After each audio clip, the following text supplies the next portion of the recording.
গত এক বছরে নানা রকম চাঁদাবাজি কর্মকাণ্ডে ছাত্রদেরই বরং ভাবমূর্তিটা নষ্ট হলো, ক্ষতি হলো।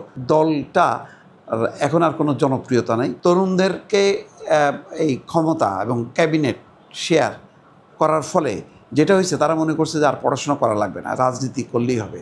তো ফলে এখন কলেজে উঠতে না উঠতেই ছাত্ররা এখন রাজনীতি করা শুরু করবে।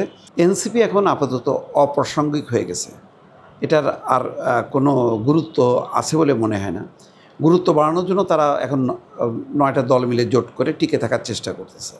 তার মানে হচ্ছে এটা তো হওয়ার কথা ছিল না, এবং এইভাবে দল করাটাও ঠিক হয়নি। গণঅভ্যুত্থানের একটা বিষয় আর রাজনৈতিক দল আর একটা বিষয়।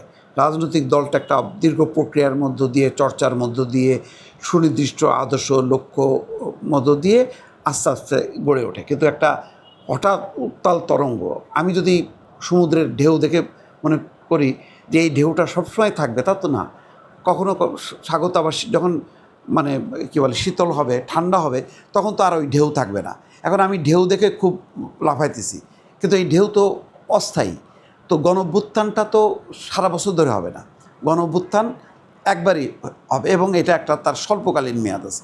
মানে ওইটার দেখে যদি আমি মনে করি যে এই তো আমার পেছনে সব ছাত্র জনতা সবাই আছে, আমি এখন একটা দল করলাম আর ওরা বুড়বুড় করে আমার পিছনে আসবে, এইটা একদম মানে কি বলে নাবালক একটা দৃষ্টিকোণ, ভঙ্গি, এবং তার খেসারত তারা দিচ্ছে, যার ফলে এই দলটা এখন আর কোনো জনপ্রিয়তা নেই।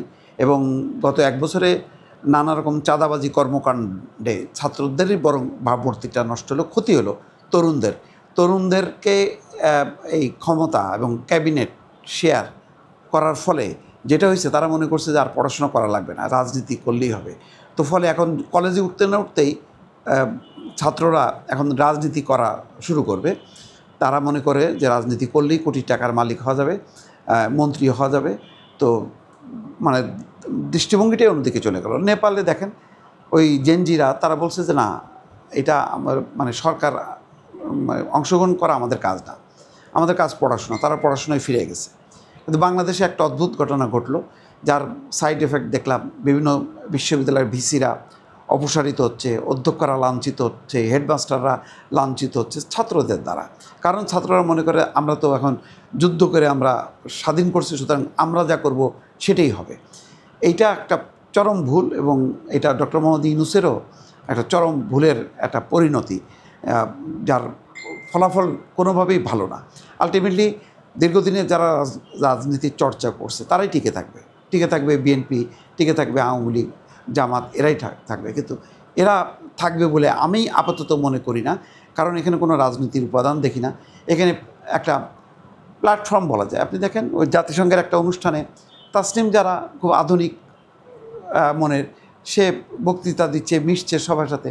আর একজন আক্তার হোসেন নামে একজন গেছে, সে একজন দক্ষিণ কোরিয়ার একজন বয়স্ক মহিলা, হাত বাড়া দিল, তার হাতটা হ্যান্ডশেক করলো না।